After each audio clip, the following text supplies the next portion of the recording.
Hi students, ഇതാ നിങ്ങളുടെ സ്വന്തം നിഫി മിസ് എത്തിയിരിക്കുന്നു. നമ്മൾ കഴിഞ്ഞ സെക്ഷനിൽ നോക്കിക്കൊണ്ടിരുന്നത് ജോഗ്രഫിയിലെ ചേഞ്ചിങ് എർത്തിനെ കുറിച്ചായിരുന്നു. നമ്മൾ ചില മൂവ്മെന്റ്സ് ഒക്കെ കണ്ടു. എന്ത് മൂവ്മെന്റ്സ് ആയിരുന്നു കണ്ടത്? എൻഡോജനിക് മൂവ്മെന്റ്സിനെ പറ്റിയായിരുന്നു. എന്തായിരുന്നു? എൻഡോജനിക് മൂവ്മെന്റ്സിനെ പറ്റി. ഇന്ന് നമ്മളിങ്ങനെ നോക്കാൻ പോകുന്നത് എക്സോജനിക് മൂവ്മെന്റ്സിനെ പറ്റിയാണ്. എന്താണ് എക്സോജനിക് മൂവ്മെന്റ്സ്? എൻഡോജനിക് മൂവ്മെന്റ്സ് എന്തായിരുന്നു? വിത്തിൻ ദ എർത്ത് വഴി, അത് എർത്തിനുള്ളിൽ നടന്ന എന്തൊക്കെയോ കാരണങ്ങൾ, എന്തൊക്കെയോ ചേഞ്ചസ് ആണ് എക്സ്റ്റേണലി വന്ന് ഇഫക്റ്റ് ആയത്. ഇനി നമ്മൾ പറയുന്നത് എർത്തിന്റെ മുകളിൽ, on the surface of the earth, എർത്തിന്റെ മുകളിൽ നടക്കുന്ന ചില ചേഞ്ചസിനെ പറ്റിയാണ് പറയുന്നത്. It can be weathering,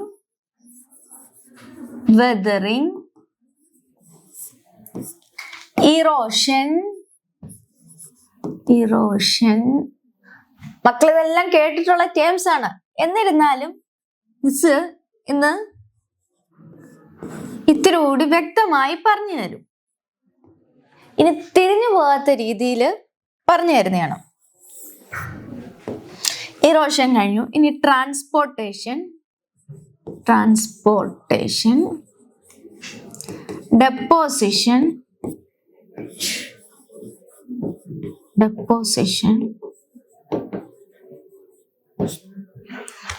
mass wasting. ഇതൊക്കെ കേൾക്കുമ്പോൾ ചിലപ്പോൾ വലിയ ടേംസ് ആയിട്ട് മാസ് വേസ്റ്റിംഗ് ഒക്കെ തോന്നും. എന്നിരുന്നാലും നമുക്കറിയാവുന്ന ചില ഫീച്ചേഴ്സ് കൂടി ഉണ്ട്. അത് പറഞ്ഞു തരാം. ഈ ഒരു ഫിനോമിനൻസ് ആയിരിക്കും ഈ എക്സോജനിക് മൂവ്മെന്റ്സിലൂടെ വരുന്നത്. ഫസ്റ്റ് വൺ ആണ് വെതറിങ്. എന്താണ് വെതറിങ്?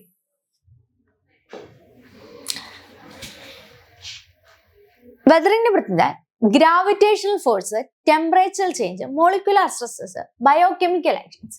വെതറിങ് എങ്ങനെയായിരിക്കും വരുന്നത്? ഒന്നീ ഗ്രാവിറ്റേഷണൽ ഫോഴ്സ് കാണുമോ, അല്ലെ ബയോകെമിക്കൽ ചേഞ്ചസ് കാണും, അല്ലെ മോളിക്കുലാറിന്റെ stresses, temperature change.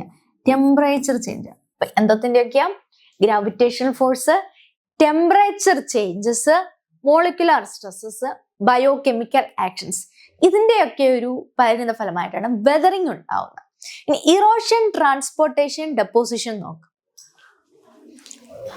The kinetic energy of running water, glacier, wind and waves and the action of ground water. അതായത് റണ്ണിങ് വാട്ടർ, ഒഴുകുന്ന വെള്ളത്തിനോ അല്ലെ ഐസ് ഒഴുകി വരുന്നതോ അല്ലെ വിൻഡ്, വേവ്, ഇതിന്റെയൊക്കെ ഒരു റിസൾട്ട് ആയിട്ട് ഫോം ചെയ്യുന്നതാണ് ഈ erosion and transportation. Another is mass wasting. അതിന് കാരണം എന്താ? ഗ്രാവിറ്റേഷണൽ ഫോഴ്സ് ആണ്. ഗ്രാവിറ്റേഷണൽ ഫോഴ്സ് മൂലമാണ് വെതറിങ്ങിന്റെ ഒരു റീസൺ. ഇനി വെതറിങ്ങിലേക്ക് പോവാം. Because of certain exogenic forces, rocks are mechanically disintegrated or chemically decomposed. എന്താണ് വെതറിങ് എന്ന് വെച്ച് കഴിഞ്ഞാൽ ചില എക്സോജനിക്, അതായത് ബാഹ്യമായ ഒരു എക്സ്റ്റേണൽ ഫോഴ്സ് കാരണം റോക്സ് എന്ത് സംഭവിക്കും? റോക്സ് വലിയൊരു പാറ കഷ്ണം വിചാരിച്ചു. ഈ കഷ്ണം മുറിയുന്നു, ഇതിങ്ങനെ മുറിയുന്നു, ഇത് മുറിഞ്ഞു പോകുന്നു, അല്ലെ അത് കെമിക്കലി ഡീകമ്പോസ് ആകും. അങ്ങനെ ചെയ്യുന്നതിന് ഈ ഒരു കെമിക്കൽ ആൻഡ് മെക്കാനിക്കൽ ചേഞ്ചിനെയാണ് വെതറിങ് എന്ന് പറയുന്നത്. എന്താണ് വെതറിങ് എന്ന് പറയുന്നത്? ഇത് തന്നെ ഫസ്റ്റ് ടൈപ്പ് ആണ്. 3 ടൈപ്സ് ഉണ്ട്. അല്ല, ഫസ്റ്റ് ടൈപ്പ് ആണ് ഫിസിക്കൽ വെതറിങ്. എന്താണ് ഫിസിക്കൽ വെതറിങ്? അപ്പൊ വെതറിങ് എന്താണെന്നാ മിസ് പറഞ്ഞത്? റോക്സ് ഡീകമ്പോസിറ്റ് ചെയ്യുക, ഡിസിൻറ്റഗ്രേറ്റ് ചെയ്യുക, അതിങ്ങനെ മുറിഞ്ഞു പോവുക. മേ ബി ഒരു കെമിക്കൽ ചേഞ്ച് ആയിരിക്കും, അല്ലെ മെക്കാനിക്കൽ ചേഞ്ച് ആയിരിക്കും. അതിനെയാണ്, ആ ഒരു ബ്രേക്സ് ഡൗൺ, ആ ഒരു പ്രോസസ്സിനെയാണ് നമ്മൾ വെതറിങ് എന്ന് പറയുന്നത്. അല്ല, ഫസ്റ്റ് വൺ ആണ് ഫിസിക്കൽ വെതറിങ്. എന്താണ് ഫിസിക്കൽ വെതറിങ്? നോക്കാം അതെന്താണെന്ന്. Due to change, what change? Temperature change, rock minerals expand and contract. Temperature change ചെയ്യുമ്പോൾ എന്താണ്? ടെമ്പറേച്ചർ ചേഞ്ച് ചെയ്യുമ്പോൾ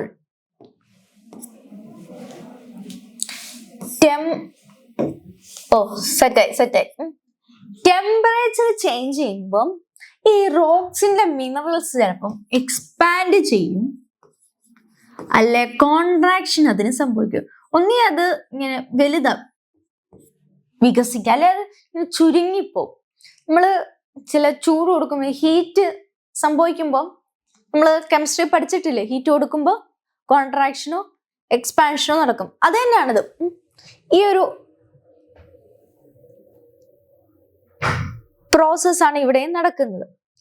അപ്പൊ ഇതിങ്ങനെ കുറെ നാള് കഴിയുമ്പോൾ റോക്സ് ഡിസിൻറ്റഗ്രേഷൻ, റോക്സ് പൂർണ്ണമായും ഭയങ്കര ഒരു കട്ടയോ ഇങ്ങനെ ചെറിയ ചെറിയ ഇതിലേക്ക് അതിങ്ങനെ മുറിയും. വലിയൊരു റോക്ക് ആയിരുന്നെങ്കിൽ അത് മുറിഞ്ഞ് മുറിഞ്ഞ് ചെറുതാവാൻ സൈസ് മാറും. അപ്പൊ എന്തുണ്ടാവും, ഇതിനിടയിൽ വാട്ടർ ട്രാപ്പ് ആവും. എന്താ, വാട്ടർ ഇതിനിടയിലിരിക്കും. ചിലപ്പോ ഇങ്ങനെ ആയിരിക്കും മുറിയുന്നത്, ഒരു റോക്ക് ഇങ്ങനെ ആയിരിക്കും വന്ന് മുറിയുന്നത്. അപ്പൊ വാട്ടർ ഇവിടെ വന്ന് കിടക്കും. നമ്മൾ തന്നെ മഴ പെയ്യുമ്പോ മുറ്റത്ത് കൊണ്ടുവന്ന് ഇപ്പം നമ്മൾ കല്ലെ കണ്ടിട്ടില്ലേ, ഈ നനകല്ലൊക്കെ ഉള്ളിടത്ത് ശ്രദ്ധിച്ചിട്ടുണ്ടാവില്ലേ, ചിലപ്പം അവിടെ വെള്ളം ചെറിയ ചെറിയ അതിങ്ങനെ കണ്ടില്ലേ, ചില വേവ്സ് പോലെയൊക്കെ അല്ലേ, കല്ല് ഇറഗുലർ ഷേപ്പ് അല്ലേ. അപ്പൊ ചെറിയൊരു ഗ്യാപ്പിനിടയിൽ വെള്ളമൊക്കെ ചെറുതായിട്ട് ഇങ്ങനെ നിൽക്കുന്ന കണ്ടിട്ടില്ലേ മഴ പെയ്ത് കഴിയുമ്പോൾ. അതേപോലെ തന്നെ ആ ഗ്യാപ്പിനിടയിൽ വെള്ളം വന്നിങ്ങനെ അല്ലെ മഞ്ഞ് കട്ടകൾ വന്ന് വീഴുകയോ ചെയ്യുന്നുണ്ട്. അങ്ങനെ വരുമ്പോൾ അത് എക്സ്പാൻഡ് ആവും. എന്താണ്, എക്സ്പാൻഡ് ചെയ്യുന്നു. അത് ചിലപ്പം റോക്സിനെ ഇങ്ങനെ ഈ മഞ്ഞും മഴയും വെള്ളവും ഒക്കെ വീണ് ചിലപ്പോൾ അത് ക്രാക്ക് ആവാനും ചാൻസ് ഉണ്ട്. അത് എന്താവുന്നു, ഇതിങ്ങനെ കണ്ടിന്യൂസ് ആയിട്ട് വീണ് ഇതെന്ത് സംഭവിക്കുന്നു, ഈ റോക്ക് അത് മുറിയുന്നു. അത് മുറിഞ്ഞ് 2 പാർട്ടായിട്ട് മാറുന്നു. 2 റോക്കായിട്ട്, സിമ്പിൾ റോക്കായിട്ട്, ചെറിയ സിമ്പിൾ യൂണിറ്റ് ആയിട്ട് മാറും. അതാണ് ഫിസിക്കൽ വെതറിങ്. ഫിസിക്കൽ വെതറിങ്ങിന്റെ പ്രധാന എന്തോ ടെമ്പറേച്ചർ ആണ് അവിടെ ലീഡ് ചെയ്യുന്നത്. ടെമ്പറേച്ചർ മൂലം ഹൈ ആവുമ്പോൾ നാച്ചുറൽ ഫോഴ്സ് ആയ വാട്ടറോ അല്ലെ റെയിൻഫാള് ഉണ്ടാവുന്ന വാട്ടറോ സ്നോയോ എന്തായിക്കോട്ടെ, അതിങ്ങനെ വീണ് കല്ല് അവിടെ ഡിസിൻറ്റഗ്രേറ്റഡ് ആവുന്നു. അനന്തരം ഈസ് ബയോളജിക്കൽ വെതറിങ്. എന്താണ് ബയോളജിക്കലി എങ്ങനെ വെതറിങ് സംഭവിക്കും? അതായത് ബയോളജിക്കലി വെതറിങ് തന്നെ decay of plants and animals. We know that, അല്ലെ ആനിമൽസിന്റെ ഒരു ഡെഡ്, അവരുടെ ഒരു അഴുകിയതാവുക, അതൊക്കെ ഇങ്ങനെ റോക്സിനടി കിടന്ന് ഈ മരങ്ങൾ അതിന്റെ ഫെർട്ടിലിറ്റി ഒക്കെ എടുത്ത് അപ്പൊ വീണ്ടും അതിൽ ചേഞ്ചസ് ഉണ്ടാവും. ചില നമ്മുടെ പാറയിലൊക്കെ കണ്ടു കഴിഞ്ഞാൽ മരങ്ങൾ കിളിച്ച് നിൽക്കുന്ന ചെറിയ ചെടികളൊക്കെ ആണെങ്കിലും കിളിച്ച് നിൽക്കുന്ന കണ്ടിട്ടില്ലേ? അതാണ് റീസൺ. ചിലപ്പം വല്ല ആനിമൽസിന്റെ ഡെഡ് ഉണ്ടാവും. ആ ഒരു ഡെഡിൽ നിന്ന് അതിന്റെ ഫെർട്ടൈലായിട്ടുള്ള മിനറൽസ് ഒക്കെ അബ്സോർബ് ചെയ്യും. അങ്ങനെയാണ് ആ പ്ലാന്റ്സ് അവിടെ വളരുന്നത്. Another is chemical weathering. എന്താണ് കെമിക്കൽ വെതറിങ്? കെമിക്കൽ വെതറിങ്ങിന്റെ പ്രത്യേകത എന്താ? Oxygen, carbon dioxide, water and other substance engage in chemical reaction with minerals leading to decomposition. അതായത് നമ്മുടെ വാട്ടർ എന്താണ്, H2O അല്ലേ? എന്താണ് H2O ആണ്. അപ്പം ഈ വാട്ടർ ഇങ്ങനെ കണ്ടിന്യൂസ് ആയിട്ട് വെള്ളത്തിലേക്ക്, അത് നമ്മൾ ഫിസിക്കൽ രീതി പറഞ്ഞ പോലെ വെള്ളത്തിനൊരു കല്ലടിപൊളിയാണല്ലേ, ഇവിടെ ഇങ്ങനെ ഓൾറെഡി ഡിസിൻറ്റഗ്രേറ്റഡ് ആയതുപോലെ തുടയ്ക്കാം, സെറ്റായില്ലേ? അപ്പം ഇങ്ങനെ വെള്ളമൊക്കെ വീണ് അല്ലെ ഒരു അവിടുത്തെ ഒരു ഓക്സിജന്റെ ഒരു ചേഞ്ച് പ്ലാന്റ് നിൽക്കുന്നവിടെ ആവും. അപ്പൊ അങ്ങനെയൊക്കെ ഒരു കണ്ടിന്യൂസ് ആയിട്ട് വരുമ്പോൾ കെമിക്കൽ വെതറിങ് അവിടെ സംഭവിക്കുന്നു. അപ്പൊ എന്തൊക്കെ വെതറിങ് ആയിരുന്നു? First one is physical weathering, second is biological weathering, third is chemical weathering. ഇത് മൂന്നും നമ്മൾ നോക്കി. നമുക്ക് മുന്നോട്ട് പോകാം. Next is benefits from the weathering of rocks. ഇങ്ങനെ ഈ റോക്ക് ഒക്കെ ഇങ്ങനെ വെതർ ചെയ്തിട്ട് നമുക്ക് എന്താ പ്രയോജനം? വല്ല പ്രയോജനം ഉണ്ടോ? നോക്കാം. Weathering leads to the formation of soil. പറഞ്ഞില്ലേ വലിയൊരു റോക്ക് ആയിരുന്നു. ഇത് ഫിസിക്കൽ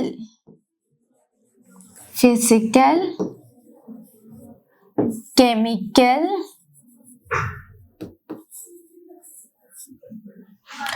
ഓർ ബയോളജിക്കൽ. എന്താണ് ബയോളജിക്കൽ?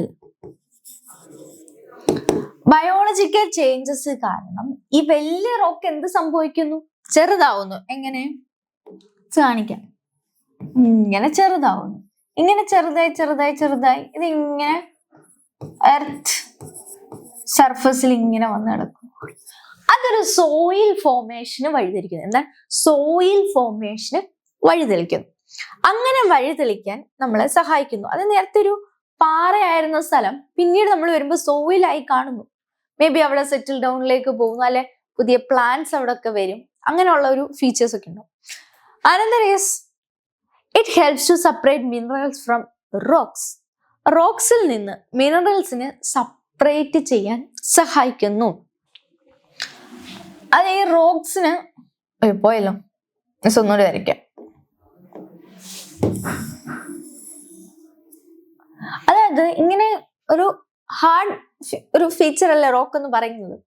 ഇങ്ങനെ ഇരിക്കുമ്പോൾ മിനറൽസ് അറിയില്ല. എന്നാൽ സോയിൽ അത് വരുമ്പോൾ ഓരോ സോയിലും മിനറൽ ഫുൾ ആവത്തില്ല. മിനറൽ ഇങ്ങനെ സെപ്പറേറ്റ് ചെയ്യണം. അതുകൊണ്ടല്ലേ നമ്മൾ അവിടെ കൃഷി ചെയ്യാനോ അല്ലെ ആ സോയിൽ എടുത്ത് വേറെ എന്തെങ്കിലും നമ്മൾ യൂസ് ചെയ്യും.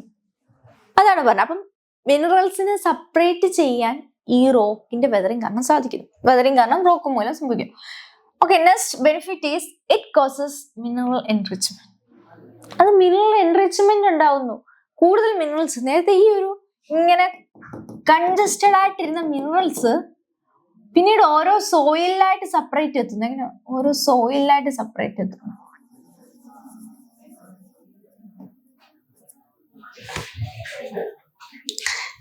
Another benefit is it makes mining easier.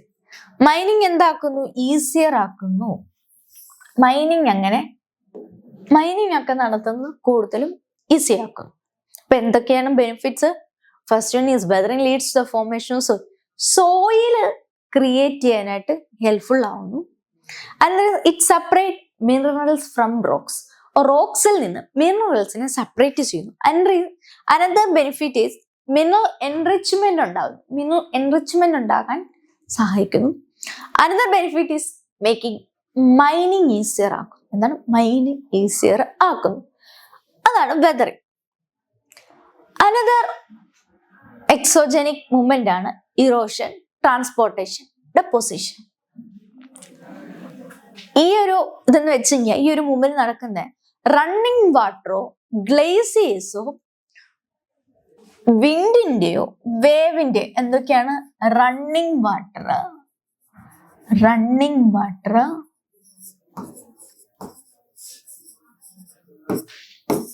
Glaciers, wind,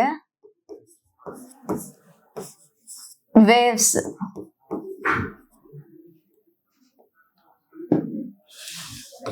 ഇവയിലുണ്ടാവുന്ന ഇവ കാരണമാണ് ഈ ഒരു പ്രോസസ്സിന് സഹായിക്കുന്നത്. ഇതിന്റെ ഒരു മൂവ്മെന്റ് കാരണം, ഇത് കാരണം ഒരു മൂവ്മെന്റ് സംഭവിക്കും. അതാണ് ഇറോഷനൊക്കെ കിടക്കുന്നത്. അത് ഒരു പ്രത്യേകം ലാൻഡ് ഫോംസ് ഒക്കെ these movement create different deposition landforms on the earth surface. Earth സർഫസിലെ പല ലാൻഡ് ഫോംസും ക്രിയേറ്റ് ചെയ്യാൻ ഇത് ഹെൽപ്ഫുൾ ആകുന്നു. Another is or next is mass wasting. നമ്മൾ ചിലപ്പം കേട്ടിട്ടുണ്ടാവും. പറയാം എന്താണ് മാസ് വേസ്റ്റിംഗ് എന്ന് പറയുന്നത്. ഇതൊരു മൂവ്മെന്റ് ആണ്. എന്താണ്? മൂവ്മെന്റ് ആണ്. It's movement or fall of rock fragments or earth material down a slope, not that point, down a slope under the direct influence of gravitational pull. Gravitational pull കാരണം എന്താണ്? Gravitational pull കാരണം എന്ത് സംഭവിക്കുന്നു? Earth material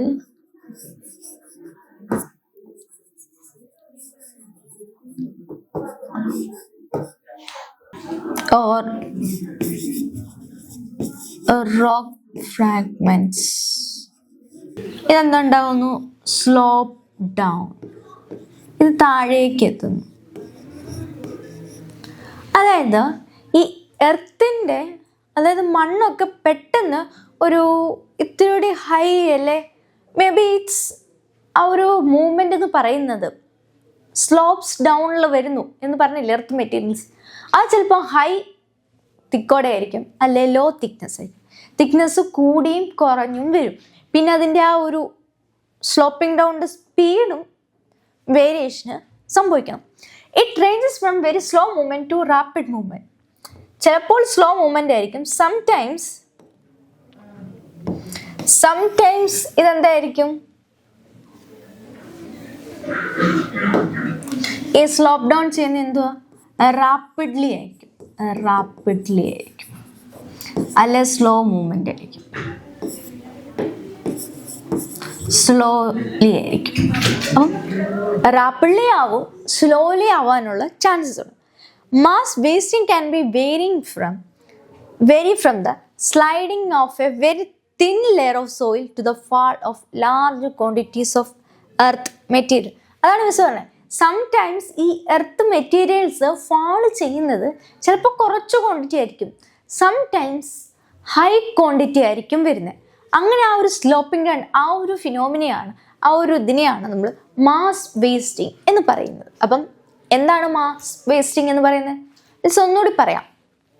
it refers to the movement of rock ഫ്രാഗ്മെൻറ്റ്സോ അല്ലെ earth മെറ്റീരിയൽസോ ഒരു high പൊസിഷനിൽ നിന്ന് ലോ പൊസിഷനിലേക്ക് വന്ന് ഡെപ്പോസിറ്റ് ആവുന്നു. അതിൻ്റെ സ്പീഡും അതിൻ്റെ ക്വാണ്ടിറ്റിയും വേരി ചെയ്തുകൊണ്ടിരിക്കും. എന്താണ് വേരി ചെയ്തുകൊണ്ടിരിക്കും. ഇനി അതിൻ്റെ ടൈപ്സിലേക്ക് പോകാം. എന്താണ് types of mass wasting?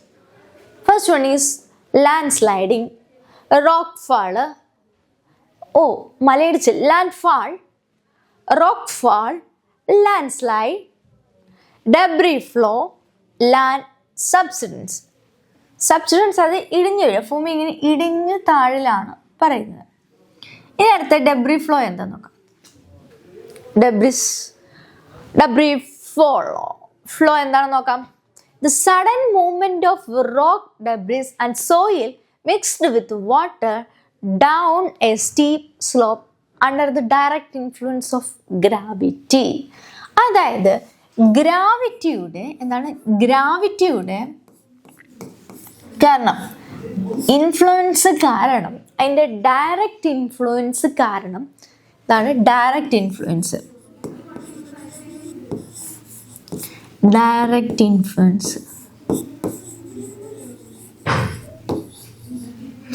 Influence കാരണം സോയിൽ മിക്സ്ഡ് വിത്ത് വാട്ടർ. എന്താണ്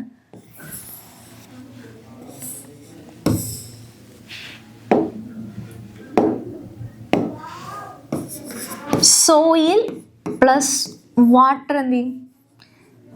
ഇത് രണ്ടിൻ്റെ കൂടെ ഒരു മിക്സർ സ്റ്റീപ്പ് സ്ലോപ്പിലായിരിക്കും കിടക്കുന്നത്. അതിങ്ങനെ ഡൗൺവേർഡ് ആയിട്ട് വരും. അതിനെയാണ് നമ്മൾ ഡെബ്രി ഫ്ലോ എന്ന് പറയുന്നത്. Next is landslide. എന്താണ് ലാൻഡ് സ്ലൈഡ്? ലാൻഡ് സ്ലൈഡിന്റെ പ്രത്യേകത എന്താന്ന് നോക്കാം. Landslide refers to the downward sliding of a portion of a mountain slope under the force of gravity. ഇതെല്ലാം ഒരു ഗ്രാവിറ്റിയുടെ കളിയാണേ. ഇവിടെ എന്താ പറയുന്നത്? ഒരു മൗണ്ടൻ സ്ലോപ്പ്, ഇങ്ങനെ സ്ലോപ്പ് കിടക്കുക, അല്ലെ നമുക്ക് ഇത്രയൊരു സ്ലോപ്പ് വേണ്ട, നമുക്ക് സ്ലോപ്പിനൊരു ഈ മൗണ്ടൻ സ്ലോപ്പിൽ നിന്ന് ഡൗൺ സ്ലൈഡിങ് എർത്ത് മെറ്റീരിയൽസ് താഴോട്ട് വീഴുന്നു, സ്ലൈഡ് ചെയ്തുകൊണ്ടിരിക്കും. മേ ബി മൗണ്ടന്റെ ഒരു പോർഷൻ കൂടി ചിലപ്പം വരും. അത് മൗണ്ടന്റെ ഓരോ പോർഷനായിട്ട് ഇങ്ങനെ ഡൗൺവേർഡ് ചെയ്ത്, മേ ബി അപ്പർ പോർഷനിൽ കുറേ എർത്ത് മെറ്റീരിയൽസ് ഉദ്ദേശിക്കുന്നത് ഈ സോയിൽ തന്നെയാണ്, സോയിലിനോടൊപ്പം പലതും വരാം. അപ്പം അതിങ്ങനെ ഡൗൺവേർഡ് ചെയ്ത് ഇങ്ങനെ വരുന്നതിനെയാണ് ലാൻഡ് സ്ലൈഡിങ് എന്ന് പറയും. അപ്പം ഈ ഒരു ലാൻഡ് സ്ലൈഡിങ്ങിന് ശേഷം ഈ ഒരു മൗണ്ടൻ ചിലപ്പം ഇങ്ങനെയാവും, അതിൻ്റെ ഹൈറ്റ് ചിലപ്പോൾ കുറയും. എത്രയാണ്? ഈ ഒരു ലെവലിൽ നിന്നതാ. എന്നാൽ മണ്ണിടിച്ചിലിന് ശേഷം ഹൈറ്റ് കുറഞ്ഞു വരും. കാരണം ഈ ഒരു മൗണ്ടന്റെ അപ്പർ പോർഷനിൽ നിന്നാണ് എർത്ത് മെറ്റീരിയൽ ഡൗൺ ചെയ്ത് വരുന്നത്. അങ്ങനെ വന്നപ്പോൾ മൗണ്ടന്റെ ഹൈറ്റ് കുറഞ്ഞു. ഇത് കോമൺലി കാണുന്ന ഹിമാലയൻ മൗണ്ടൻസിലും വെസ്റ്റേൺ ഗട്ട്സിലുമാണ് ഈ ഒരു ഫിനോമിന കൂടുതൽ കാണുന്നത്. ഇനി നമ്മള് ചൂരൽമല ഇൻസിഡന്റ് കേട്ടിട്ടുള്ളവരല്ലേ? നമ്മുടെ ചൂരൽമലയുടെ ഇൻസിഡന്റ് കേട്ടിട്ടുണ്ട്. അതിലേക്കാണ് മിസ് പോകുന്നത്. എന്താണ്?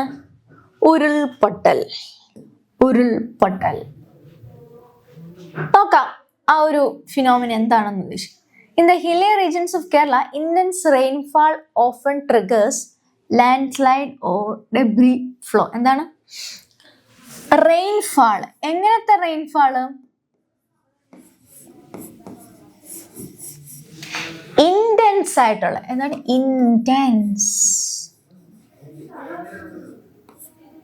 ഇന്റൻസ് ആയിട്ടുള്ള റെയിൻഫാള് sometimes ഇതെന്തിനു വഴിതെളിക്കും?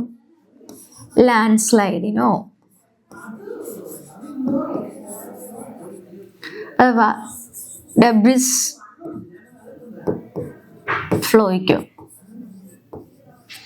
Or either separately or combination. ചിലപ്പോൾ ഇത് രണ്ടുകൂടി ആയിരിക്കും വരുന്നത്. ഇത് രണ്ടുകൂടി ചിലപ്പോൾ കയറി വരും. ചിലപ്പോൾ സെപ്പറേറ്റ്ലി ആയിരിക്കും ഇത് വരുന്നത്. ഈ ഒരു ലാൻഡ് സ്ലൈഡോ ഡെബ്രിസ് ഫ്ലോ ഏതെങ്കിലും ഒന്നേ കാണത്തുള്ളൂ. ചിലപ്പോൾ കമ്പൈൻഡ് ആയിട്ടും വരും. ഒരു മഴയാണ് ഇതിന്റെ പിന്നിലെ പ്രധാന ഒരു റീസൺ. ഇതിനെ ലോക്കലി വിളിക്കുന്ന പേരാണ് ഉരുൾപൊട്ടൽ. ഇതൊരു ഹൈ ഡിസ്ട്രക്റ്റീവ് ആണ്. ഭയങ്കര നാശനഷ്ടങ്ങൾ ഉണ്ടാക്കും. നമുക്കെല്ലാം അറിയാം. ബിക്കോസ് നമ്മൾ അടുത്തിരുന്ന് നമ്മൾ കേട്ടിട്ടുള്ള ഒരു റീസെന്റ് ഇൻസിഡന്റ് നമുക്ക് അറിയാം. എക്സാമ്പിൾ ഒക്കേർഡ് ഓൺ, എന്താണ് ഇത് ഒക്കർ ചെയ്തത്? നമ്മുടെ വയനാട്ടിലെ ഉരുൾപൊട്ടൽ 2024 ജൂലൈ 30 ഇത് ഒക്കർ ചെയ്തത്. Causes an unparalleled catastrophic in the district of Vayanaad. അത് വയനാട്ടില് 2024 ജൂലൈ 30 ഇത് ഒക്കർ ചെയ്തത്. അപ്പം എന്താണ് ഉരുൾപൊട്ടൽ? വെറുതെ നമ്മൾ ഉരുൾപൊട്ടൽ എന്ന് പറഞ്ഞാൽ പോരാ. നമ്മൾ അതിൻ്റെ ഒരു ഡെഫിനിറ്റ് ആയിട്ടുള്ള ഡെഫിനിഷൻ ഒന്നുകൂടി മിസ് പറയാം. ഒരു ഹില്ലി റീജിയൻസിൽ ഇൻറ്റൻസ് ആയിട്ട് റെയിൻഫാൾ ഉണ്ടാകുമ്പോൾ സംഭവിക്കുന്ന ഡിസ്ട്രക്ഷൻ, അതെന്തിൻ്റെ കാരണം? അത് ലാൻഡ് സ്ലൈഡിനോ ഡെബ്രിസ് ഫ്ലോയ്ക്കോ റീസൺ ഉണ്ടാവും. മേ ബി ഇത് രണ്ടുകൂടി കമ്പൈൻഡ് ആയിട്ടായിരിക്കും വരുന്നത്. മേ ബി അല്ലെങ്കിൽ സെപ്പറേറ്റ്ലി ആയിരിക്കും വരുന്നത്. അങ്ങനെ വരുന്നതിനെയാണ് നമ്മൾ ഉരുൾപൊട്ടൽ എന്ന് പറയുന്നത്. ഫാക്ടേഴ്സ് ദാറ്റ് ലീഡ് ടു ഉരുൾപൊട്ടൽ. ഉരുൾപൊട്ടലിന് കാരണമായ ഘടകങ്ങൾ. First one is slope of the land. എന്താണ് slope of the land? Another is depth and structure of the soil. അതായത് ലാൻഡിന്റെ സ്ലോപ്പ്. മിസ് ഒരു മൗണ്ടൻ വരച്ചില്ലേ? സംടൈംസ് ഇങ്ങനെയായിരിക്കും, സംടൈംസ് മൗണ്ടൻ ഇങ്ങനെയായിരിക്കും, സംടൈംസ് മൗണ്ടൻ ഇത്രയുള്ളായിരുന്നു. അപ്പം അതിൻ്റെ ഒരു സ്ലോപ്പ് കണ്ടില്ലേ? ഇത്ര മാത്രം ഒരു സ്ലോപ്പ് കണ്ടില്ലേ? ഇത്രയും ഹൈറ്റ് ഡിഫറൻസ് സോയിലിൽ നിന്നും. ഒന്ന് ഈ സ്ലോപ്പിന്റെ ഒരു ഡിഫറൻസ് ഉണ്ടാവും. And this depth and structure of soil, ആ സോയിലിന്റെ സ്ട്രെങ്ത് പോലെ ഇരിക്കുക. അത് എത്രമാത്രം ഉറച്ചതാണ്, അതിൻ്റെ ഒരു സ്ട്രക്ചർ പോലെ ഇരിക്കും. അത് ലൂസ്ലി പാക്ക്ഡ് സോയിൽസ് ആണെങ്കിൽ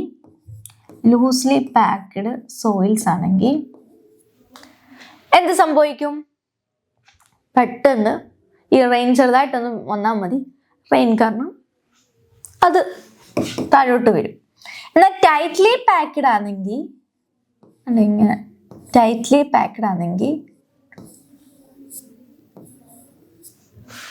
എന്ത് സംഭവിക്കും? പെട്ടെന്ന് ചെറിയ മഴ പെയ്തെന്ന് പറഞ്ഞുകൊണ്ട് അത് താഴോട്ട് വരണമെന്നില്ല. ആൻഡ് ദിസ് ലാൻഡ് യൂസ്, അതായത് സംടൈംസ് ഈ ലാൻഡൊക്കെ ഇവിടെ ചിലപ്പോൾ മരങ്ങളുണ്ടാവും,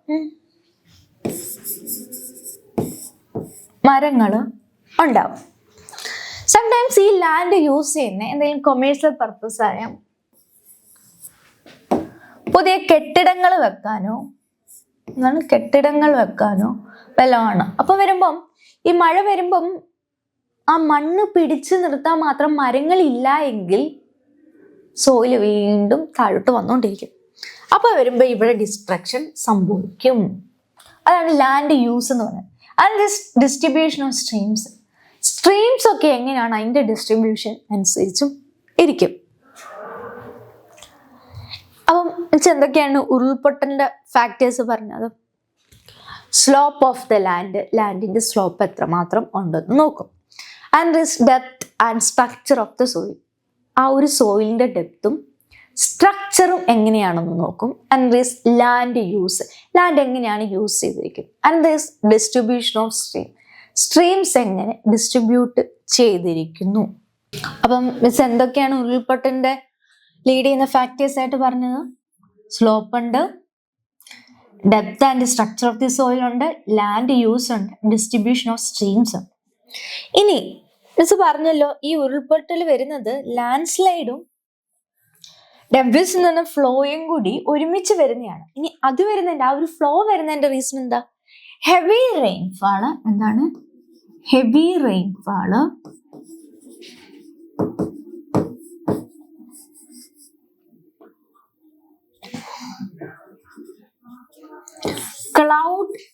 cloud burst.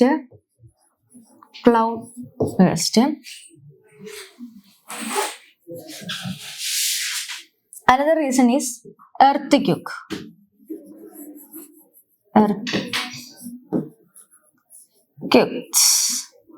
അപ്പൊ ഈ ഒരു 3 ഫാക്ടേഴ്സ് ആണ് ഈ ഒരു ഡെബ്രിസ് ഫ്ലോ വരാനുള്ള കാരണം. Heavy rainfall, cloudburst, earthquake. അപ്പൊ നമുക്കറിയാം ഇങ്ങനെ ഇതിനെ ട്രിഗർ ചെയ്യുന്ന ഫാക്ടേഴ്സ് ആണ് നമ്മൾ കണ്ടത്. സംടൈംസ് ചില ഹ്യൂമൻ ഇന്റർവെൻഷൻ കൺസ്ട്രക്ഷൻസും ഇതിലേക്ക് ഫാക്ട് ഔട്ട് ചെയ്യുന്നുണ്ട്. ഇനി ഇത് വരുന്നതിന്റെ മറ്റൊരു കാരണമാണ് ഏരിയയുടെ സ്ലോപ്പ്. മിസ് പറഞ്ഞല്ലോ ഈ ഒരു മൗണ്ടൻ കണ്ടില്ലേ, മൗണ്ടന്റെ സ്ലോപ്പ്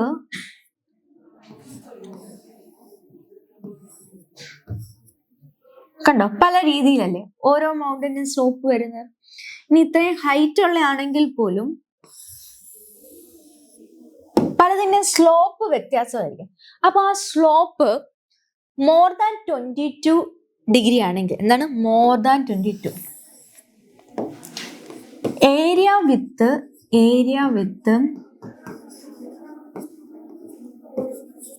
സ്ലോപ്പ്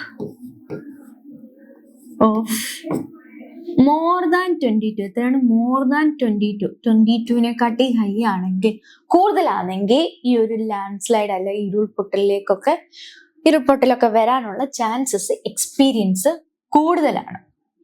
ഈ ഉരുൾപൊട്ടൽ വരുമ്പോൾ മിസ് പറഞ്ഞല്ലോ ആ ഒരു സോയിലിന്റെ സ്ട്രക്ചറിന്റെ ഒരു ഫാക്ടറാണ്, ലീഡിങ് ഫാക്ടറാണെന്ന് പറയുന്നത്. സ്ട്രക്ചറും അതിന്റെ ഡെപ്തും എന്ന് പറയും. അപ്പം ഈ സ്ട്രക്ചറും ഡെപ്ത് എന്ന് പറയുമ്പോൾ അപ്പൊ സോയിൽ എങ്ങനെയുള്ളതാണെന്ന് നമുക്ക് അറിയണ്ടേ? അതിൻ്റെ ഒരു ഇതാണ് soil piping and tunnel erosion. എന്താണ് സോയിൽ പൈപ്പിംഗ്? അതെന്ന് വെച്ച് കഴിഞ്ഞാൽ നമ്മൾ കണ്ടിട്ടുണ്ട് മണ്ണിടിച്ചില് ഇങ്ങനെ സോയിൽ ഇങ്ങനെ ഉണ്ടാവും. എസ്പെഷ്യലി പണ്ട് ഒരു മണലൊക്കെ നിൽക്കുന്നിടത്ത് മരം ഉണ്ടെന്ന് വിചാരിച്ചു, വെള്ളക്കെട്ട് ഉണ്ടാവും, അതിനടുത്തൊരു മരം നിൽക്കുന്നു, വലിയൊരു മരം ആണെങ്കിൽ പോലും അത് കുറച്ച് നാൾ ഈ മണ്ണ് ഇങ്ങനെ പോയി ഈ മരം താഴെ വീഴും.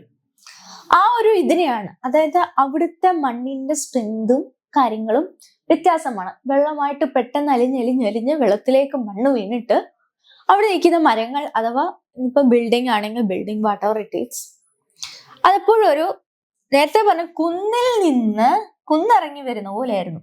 എന്നാൽ ഇത് നമുക്കിവിടെ വെള്ളം ആണ്, ഇത് കുന്നാവണമെന്നില്ല, ഇത് നോർമൽ ഒരു സ്പേസ് ആയിരിക്കും. ചിലപ്പോൾ ഈ വെള്ളക്കെട്ട് എവിടെ ആയിരിക്കും? താഴെ ആയിരിക്കും. അപ്പൊ എന്ത് ചെയ്യും? പതുക്കെ ഇവിടുന്ന് ഇടിഞ്ഞ് താഴോട്ട് വരും. അങ്ങനെ ഇവിടുത്തെ മരങ്ങളോ അല്ലെ മനുഷ്യന്റെ എന്തെങ്കിലും സെറ്റിൽമെന്റ് ഉണ്ടെങ്കിൽ ഹ്യൂമൻ സെറ്റിൽമെന്റ്സോ കൺസ്ട്രക്ഷൻസോ ഒക്കെ ഇല്ലാതാവുന്നുണ്ട്. അതാണ് ഈ സോയിൽ പൈപ്പിംഗ്.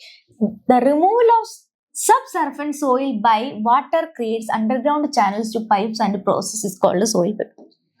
അത് ആദ്യം പോകുന്നത് ഇവിടുത്തെ ആയിരിക്കത്തില്ല, ഇവിടുന്ന് ഇങ്ങനെ പതുക്കി ഇഴിഞ്ഞിറങ്ങിപ്പോയി ഇങ്ങനെ സൈഡ് ഫുള്ളായിട്ട് പോകും. അല്ല മറ്റേ ലാൻഡ് സ്ലൈഡ് ഒക്കെ എത്തിയോട് നോക്കുവാണെങ്കിൽ മേളത്തെ സോയിൽ പതുക്കെ വന്ന് ആയിരുന്നു. ഇവിടെ ഡിഫറെന്റ് എന്ന് തോന്നി, ഈ താഴെ ഇങ്ങനെ നമ്മൾ അരിഞ്ഞിറങ്ങുക എന്നൊക്കെ പറയത്തില്ലേ, ആ ഒരു ഇതാണ് ഈ സോയിൽ പൈപ്പിംഗ് വഴി നടക്കുന്നത്. ഇത് കൂടുതലും ഹിൽ ഏരിയാസിലാണ് ഇത് നടക്കുന്നത്. ഈ ഇതിന് റീസൺ എന്താണെന്നാണ് നമ്മൾ നോക്കാൻ പോകുന്നത്. ഈ സോയിൽ പൈപ്പിന്റെ reason hydraulic removal of soil from weaker subsurface layers. അതായത് നമ്മൾ എന്തെങ്കിലും ആവശ്യത്തിന് വേണ്ടി, അതായത് ഇങ്ങനെ നിൽക്കുന്നു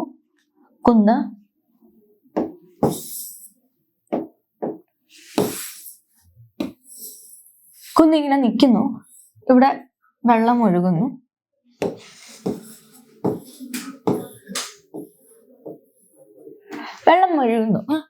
അപ്പൊ എന്തെങ്കിലും ഒരു ആവശ്യത്തിനായിട്ട് ഈ മണ്ണിൽ നിന്ന് മണ്ണെടുക്കുന്നു, ചെറുതായിട്ടൊന്ന് അനക്കുന്നു. ഇവിടെ ഇത്രയും ഒരു നിരപ്പായ സ്ഥലമാണ്, കുന്ന് എന്ന് പറയാൻ പറ്റത്തില്ല, ഇവിടെ ഒരു നിരപ്പായ സ്ഥലം തന്നെയായിരിക്കും അത്. ഇങ്ങനെ നിരപ്പായ സ്ഥലം തന്നെയാണ്. അപ്പൊ ഇവിടെ നിങ്ങൾ എന്തെങ്കിലും കാരണം വെച്ചാൽ നമ്മൾ മണ്ണെടുക്കുന്നു. അതായത് പണ്ടാണെങ്കിൽ മണൽ വാരാൻ പോകരുതെന്ന് പറയും.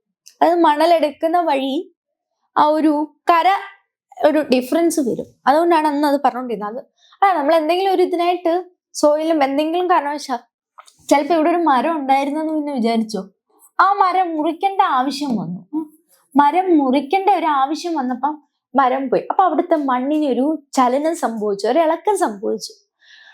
അത് ചിലപ്പോ പിന്നീട് മഴ പെയ്യുമ്പോഴത്തേക്കും ഇത് പതുക്കെ ഇങ്ങനെ ഒഴിച്ചുകൊണ്ടിരിക്കും. മഴ പെയ്യണമെന്നില്ല, മേ ബി അത് ഗ്രാജുവലി ഒരു സ്ലോപ്പിംഗ് സിറ്റുവേഷൻ ആയതുകൊണ്ട് തന്നെ അതിങ്ങനെ പതുക്കെ ആ സോയിൽ ഇങ്ങനെ വരാനുള്ള ചാൻസ്. ഇതാണ് ഇടുക്കിയിലും കണ്ണൂരിലും ഈ ഒരു ഫിനോമിന ഉണ്ടെന്നാണ് സ്റ്റഡീസ് പറയുന്നത്. അങ്ങനെ ഒരു സിറ്റുവേഷൻസ് ഉണ്ട് സോയിൽ പൈപ്പിംഗ്.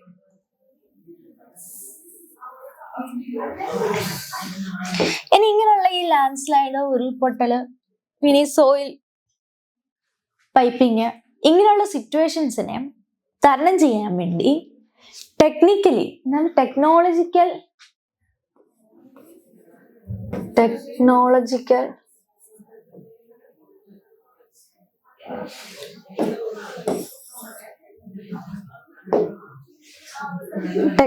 ഒരു സയന്റിഫിക് മെത്തേഡ്സ് എന്ന് പറയാം. സയന്റിഫിക് മെത്തേഡ്സ് എന്നായിരിക്കും സയന്റിഫിക് മെത്തേഡ്സ്. ടെക്നോളജി എന്ന് നമുക്ക് പ്യൂർലി പറയാൻ പറ്റത്തില്ല. സയന്റിഫിക്, അതായത് സ്റ്റഡിയും കൂടി നടക്കുന്നുണ്ട്. അതുകൊണ്ടാണ് ടെക്നോളജി എന്ന് മാത്രം യൂസ് ചെയ്യുന്നത്. ചില സ്റ്റഡീസ് ആ ഏരിയാസിൽ പ്രത്യേകം നടന്നത്. ഈ ഉരുൾപൊട്ടൽ എന്നൊരു ടീമിലേക്ക് വന്നത് പോലും ആ ഏരിയയിൽ നടത്തിയ ഒരു സ്റ്റഡിയുടെ ഒരു അണ്ടർസ്റ്റാൻഡിലാണ് ഉരുൾപൊട്ടൽ എന്നൊരു സ്പെസിഫിക് ടീമിലേക്ക് തന്നെ നമ്മൾ എത്തിയത്. അല്ലെങ്കിൽ മേ ബി അതൊരു ജസ്റ്റ് നമുക്ക് ലാൻഡ് സ്ലൈഡ് എന്ന് മാത്രം ഒതുക്കായിരുന്നു. എന്നാൽ ഇന്നത് ഉരുൾപൊട്ടലിലേക്ക് വന്നതിന്റെ കാരണം എന്താണ്? സയന്റിഫിക് മെത്തേഡ് എന്ന് പറയുമ്പോൾ first is remote sensing and geographic information system, GIS, geographic information system. അതുവഴി ഐഡന്റിഫൈ ഏരിയാസ് ഒരു ഹയർ പോസിബിലിറ്റി ഓഫ് ഉരുൾപൊട്ടൽ ഹയർ എവിടെയാണോ കൂടുതലുള്ളതെന്ന് ഈ ജോഗ്രഫിക് ഇൻഫർമേഷൻ സിസ്റ്റം വഴി ഏരിയ റിമോട്ട് സെൻസിങ് വഴി നമുക്ക് കണ്ടെത്താനായിട്ട് എവിടെയാണ് ഈ ഉരുൾപൊട്ടാൻ സാധ്യതകളുള്ളത്. ഹൈലാൻഡ്സ്, ഹിൽ ഏരിയാസ് എന്നൊന്നും മിസ് പറഞ്ഞല്ലോ. ദീസ് ഇൻസ്റ്റിറ്റ്യൂഷൻസ്, അതായത് ഇതിനു വേണ്ടി ഈ റിസർച്ച് നടത്താൻ, സയന്റിഫിക്കലി നടത്താൻ വേണ്ടി തന്നെ സ്റ്റഡിയും ചെയ്യാൻ യൂണിറ്റ്സുകളുണ്ട്. ആ ഒരു ഇൻസ്റ്റിറ്റ്യൂട്ടാണ് geological survey of India and national centre for earth science studies. ഈ രണ്ട് ഇൻസ്റ്റിറ്റ്യൂഷൻസ് ആണ് പ്രധാനമായും ഇതിന്റെ ഒരു ലാൻഡ് സ്ലൈഡിങ്, ഈ സഡൻ മൂവ്മെന്റ്സിനെ കുറിച്ച്, എർത്തിക്വിക്കിനെക്കാട്ടിലും കൂടുതൽ ലാൻഡ് സ്ലൈഡിങ് നമ്മൾ പറയും. അതിന്റെ ഒരു ഈ സുനാമി ഇങ്ങനെയൊക്കെ വരുമ്പോൾ കൂടുതൽ സ്റ്റഡീസ് മിസ് പറഞ്ഞില്ലേ, ഓരോ സയന്റിഫിക് മെത്തേഡ്സ് ഉണ്ട്. അത് തന്നെയാണ് ഈ ലാൻഡ് സ്ലൈഡിനും എങ്ങനെയാണ് ഓരോ ഇൻസ്റ്റിറ്റ്യൂട്ടിന് അതായത് ഇമ്പോർട്ടൻസ് ഉണ്ട്. അവരെന്താണ് ചെയ്യുന്നത്? Prepare maps of each district showing land slide. എവിടെയെങ്കിലും ഒരു ഇഷ്യൂ ഉണ്ടാവും, എന്തോ പ്രിക്യൂഷൻ എടുക്കണം, പ്രിക്യൂഷണറി വേണോ അല്ലെ പ്രിക്യൂഷൻ വേണ്ട, അപ്പൊ ഏത് ഏരിയാസിലാണ് വേണ്ടതെന്ന് ഒരു മാപ്പ് അവർ ക്രിയേറ്റ് ചെയ്യും. ആ മാപ്പിന്റെ സ്റ്റഡീസ് അനുസരിച്ചായിരിക്കും ഈ ഇൻസ്റ്റിറ്റ്യൂഷൻസ് ഉരുൾപൊട്ടാൻ ചാൻസ് ഉണ്ടോ, അല്ലെ ഇന്ന ഏരിയ ഒരു പ്രിക്കോഷൻസ് എടുക്കണോ, അല്ലെ അവരെന്തെങ്കിലും ത്രെഡ്സ് ഫേസ് ചെയ്യാൻ ചാൻസസ് ഉണ്ടോ എന്നൊക്കെ മനസ്സിലാക്കുന്ന ഇവരാണ്. ഈ മാപ്സിന്റെ നമുക്ക് സൈറ്റുകൾ കേരള സ്റ്റേറ്റ് ഡിസാസ്റ്റർ മാനേജ്മെന്റ് അതോറിറ്റിയിൽ വെബ്സൈറ്റുകളിൽ അവൈലബിൾ ആണ്. നിങ്ങൾക്ക് ചെക്ക് ചെയ്യാം. നമ്മുടെ ഇപ്പം ഡീറ്റെയിൽസ് ഒക്കെ അവരുണ്ടെങ്കിൽ അവർ അപ്ഡേറ്റ് ചെയ്യും. അപ്പൊ എന്തൊക്കെയാണ് ഒരു സയന്റിഫിക് അപ്രോച്ച്? നമ്മുടെ എന്താണ്? First is remote sensing and geographic information system, GIS എന്ന് പറയുന്നു. Another is geological survey of India and national centre for earth science studies. അവർ മാപ്പ്, ഓരോ ഡിസ്ട്രിക്ട് വൈസ് മാപ്പ് ക്രിയേറ്റ് ചെയ്യുന്നു. അത് നമുക്ക് വെബ്സൈറ്റുകളിൽ അവരുടെ ഇൻഫർമേഷൻ കിട്ടും. ഇനി കേരളത്തിന്റെ ഒരു ഫീച്ചർ പറയുകയാണെങ്കിൽ, നമ്മുടെ നാടിന് വേണ്ടി നമ്മൾ ഒരു പ്രത്യേക നമ്മളൊരു മാനേജ്മെന്റ് സിസ്റ്റം, ഈ ഡിസാസ്റ്റർ മാനേജ്മെന്റ് സിസ്റ്റം നമ്മൾ ക്രിയേറ്റ് ചെയ്തു. അതാണ് കവചം എന്ന് പറയുന്നത്. എന്താണ് കവചം?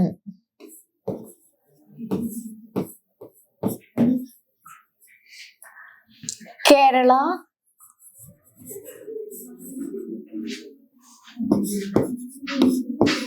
Warnings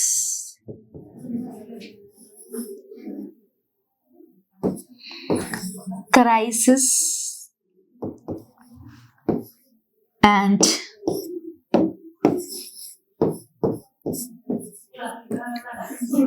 hazards management system.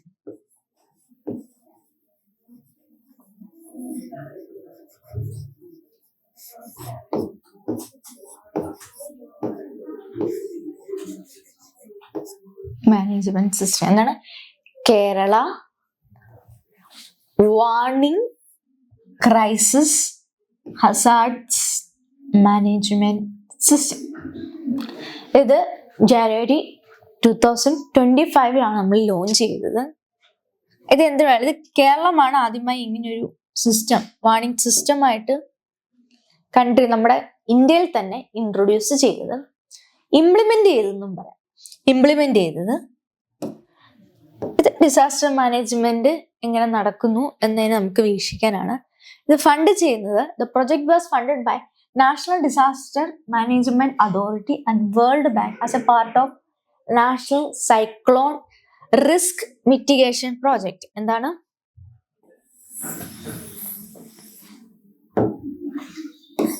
National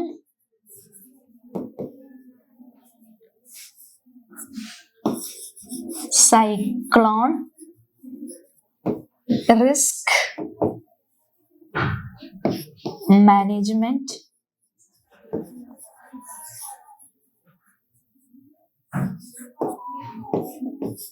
project.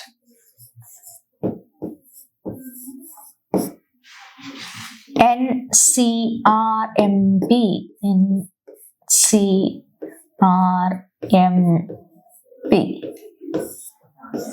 ഇവരുടെ നേതൃത്വത്തിലായിരിക്കും നമുക്ക് national disaster management authority world ബാങ്കിന്റെ നേതൃത്വം നമുക്ക് ഫണ്ടിങ് നൽകുന്നത്.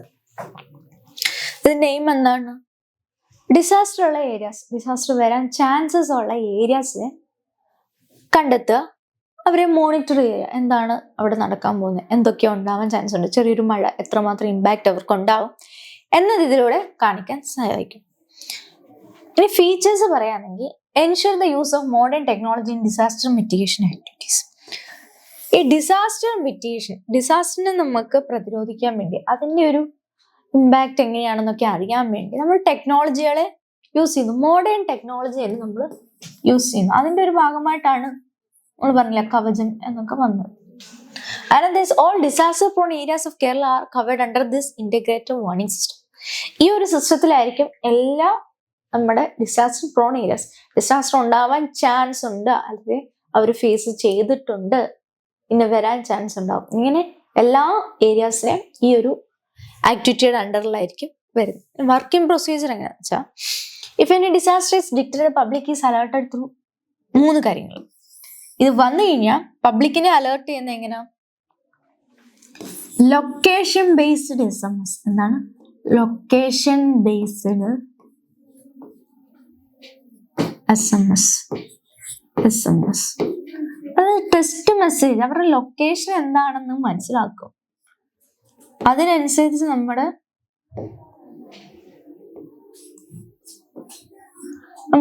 അതായത് social media updates. Social media വഴി അപ്ഡേറ്റ്സ് നൽകുന്നു.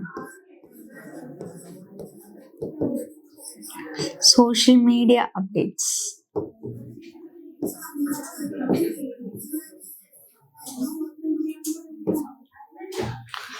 Third is by activating siren stop lights. അത് ചില സൈറൻ രീതിയിൽ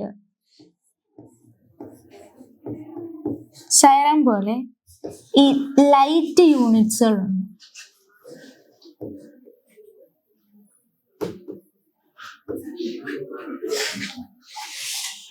ഓരോ ഇൻഡിക്കേഷന് വേണ്ടി എത്രമാത്രം അവിടെ ഒരു ഡിസാസ്റ്റർ ഫേസ് ചെയ്യാൻ ചാൻസ് ഉണ്ട്, ആ ഒരു ഇന്റൻസിറ്റി അനുസരിച്ചായിരിക്കും ഇത് പറയുന്നത്.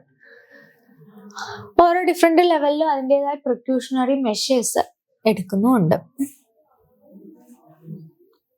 ഇനി നമ്മൾ പറഞ്ഞല്ലോ ഇങ്ങനെയുള്ള ഫീച്ചേഴ്സ് ഒക്കെ ഉണ്ട്. എങ്ങനെയാണ് നമ്മൾ ഒരു ഉരുൾപൊട്ടൽ വരുമ്പോൾ ഫേസ് ചെയ്യേണ്ടത്, എങ്ങനെ ഫേസ് ചെയ്യാൻ നമുക്ക് കഴിയണം. How to face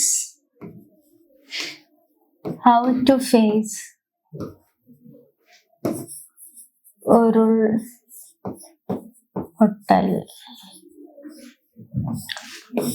ആദ്യം നമ്മള് ഈ ഡിസാസ്റ്റർ ഉണ്ടാവുന്ന സമയത്ത് വേറെ ഒന്നുമല്ല, നമ്മുടെ വീടുകളിൽ തന്നെ നമ്മൾ കഴിവതും ഇൻസൈഡ് ദ ഹൗസിൽ തന്നെ കഴിവതും സ്റ്റേ ചെയ്യുക. പെട്ടെന്നൊരിത് വന്നു കഴിഞ്ഞാൽ ഇൻസൈഡ് ദ ഹൗസ് എന്ന് പറയുമ്പോൾ വെറുതെ ആവരുത്. അവിടെ ഒരു സേഫ് ഏരിയ ആണെങ്കിൽ മാത്രം. ഇല്ല എന്നുണ്ടെങ്കിൽ എവിടെയാണോ സ്ട്രോങ് ഏരിയ, എവിടെയാണോ സ്ട്രോങ് ആയിട്ടുള്ളത്, സ്ട്രോങ് ഷെൽട്ടർ കിട്ടുന്നത്, അങ്ങോട്ട് നമ്മൾ മൂവ് ചെയ്യുക. ചിലപ്പോ നമ്മുടെ വീടിന്റെ ആ ഒരു ഏരിയയിലേക്ക് വരുന്നേ ഉള്ളതായിരിക്കും, അല്ലെങ്കിൽ വരാൻ പോകുന്നേ ഉള്ളതായിരിക്കും. നമ്മൾ പല സ്കൂളുകളിലൊക്കെ പോയി താമസിക്കുന്നു, നമ്മൾ കേട്ടിട്ടുണ്ടല്ലോ. അപ്പൊ ആ ഒരു ഇത് ചിലപ്പോൾ സ്കൂൾ എന്ന് പറഞ്ഞു കഴിഞ്ഞാൽ വെൽ സ്ട്രോങ് ഒന്നും ആവില്ല, പക്ഷെ ആ ഒരു ഡിസാസ്റ്റർ വരുന്ന ഉള്ള ഒരു ഏരിയയിൽ നിന്ന് ദൂരെയായിരിക്കും. അപ്പൊ പെട്ടെന്ന് വരത്തില്ല, അവിടെ ആയിരിക്കും നമ്മൾ സേഫ്ലി ചെയ്യുന്നത്. ഫസ്റ്റ് അനദർ ഇത് നമ്മൾ ഏറ്റവും ഉണ്ടായിരിക്കേണ്ട ഒരു ഫീച്ചറാണ് സ്റ്റേ കാം ആൻഡ് സ്ട്രോങ്.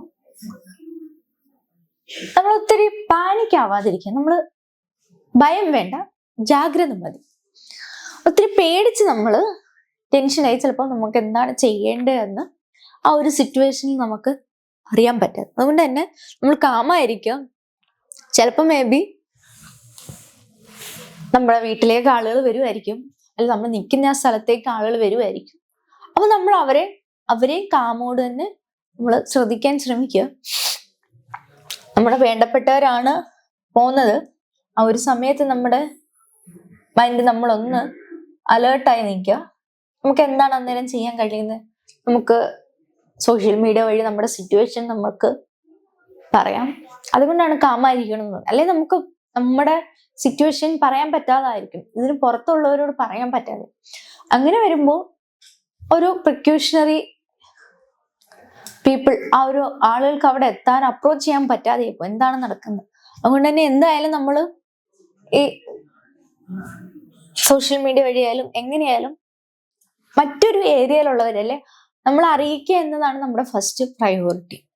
ഇനി ഡിസാസ്റ്റർ കഴിയുമ്പോൾ, ആഫ്റ്റർ ഡിസാസ്റ്ററിന് ശേഷം എന്ത് ചെയ്യണം? ചാടി വീട്ടിലോട്ട് കയറണോ? ഓ വീടൊന്നും ഇല്ല, ഇനിയിപ്പൊ ഞാൻ എന്തോ ചെയ്യാനാ, ദുഃഖത്തിൽ ആഴ്ന്നിരുന്നാൽ മതി. കാരണം ഡിസാസ്റ്ററിന്റെ ഒരു ഫസ്റ്റ് ഫേസ് എന്ത് ചെയ്യാം? ആംബുലൻസ് ഒക്കെ വിളിക്കുക. എന്താണ് ആംബുലൻസ്?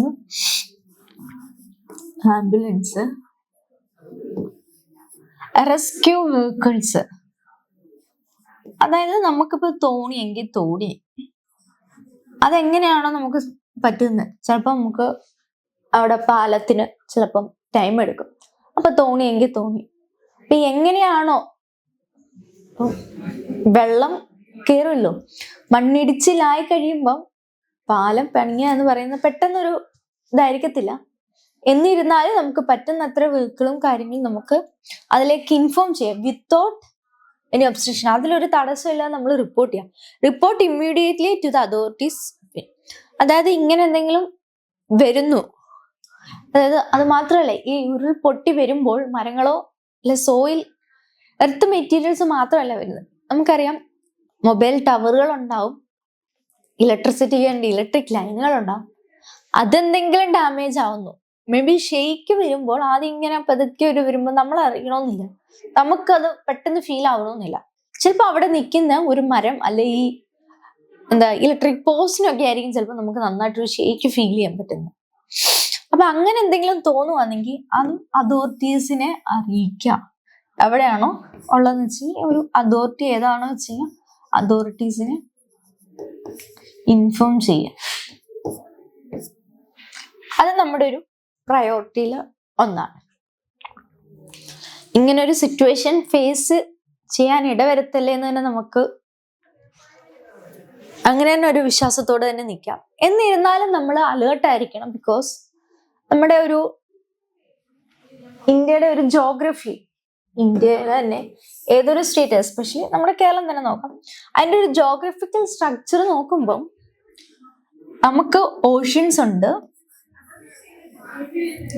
ഓഷ്യൻസ് നമ്മൾ വരുന്നുണ്ട്, സീ വരുന്നുണ്ട്, ഹിമാലയാസ് പോലെ പർവ്വതങ്ങൾ വരുന്നുണ്ട്, വെസ്റ്റേൺ ഗട്ട്സ്, ഇതിന്റെ എല്ലാത്തിന്റെ ഒരു ഇൻഫ്ലുവൻസ് നമുക്കുണ്ട്. പിന്നെ human activities, sometimes it may be unwanted ആവും, sometimes it is good and ആയിട്ട്. എന്ന് തന്നെ ആയാലും നമ്മുടെ ആ ജോഗ്രഫിക്ക് നമ്മൾ ഒത്തിരി ഡിസ്റ്റർബ് ആയ ഒരു ചേഞ്ചസ് നമ്മുടെ നേഷനിലോ അഥവാ എർത്തില് ഈ ഒരു മേ ബി ഒരു സ്ട്രക്ചർ തന്നെ, ആ ഒരു കൺട്രിയുടെ സ്ട്രക്ചർ തന്നെ ചിലപ്പോൾ മാറാൻ ചാൻസസ് ഉണ്ട്. കാരണം ഇപ്പോൾ ഒരു ഉരുൾ പൊട്ടാതിരിക്കട്ടെ, പൊട്ടിക്കഴിഞ്ഞാൽ ഇത്രയും ഭാഗം അങ്ങ് പോയി കഴിഞ്ഞാൽ ഇന്ത്യ എന്ന കൺട്രിയുടെ സ്ട്രക്ചർ തന്നെ നാളെ മാറേണ്ടി വരും. മാപ്പ് വീണ്ടും റീഡ്രോൺ ചെയ്യേണ്ടി വരും. ഇവിടെ കടലായി നാളെ മാറും.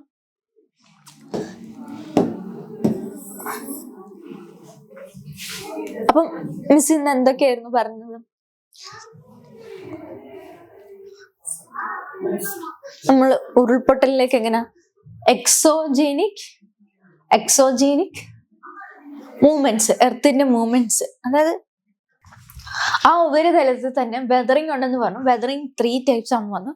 ഫിസിക്കൽ ഉണ്ട്, കെമിക്കൽ ഉണ്ട്, ബയോളജിക്കൽ വെതറിങ് ടൈപ്സ് ഉണ്ടെന്ന് പറഞ്ഞു. പിന്നീട് നമ്മൾ നോക്കിയത് വെതറിങ്സിന്റെ ബെനിഫിറ്റ്സ് നമ്മൾ പറഞ്ഞു.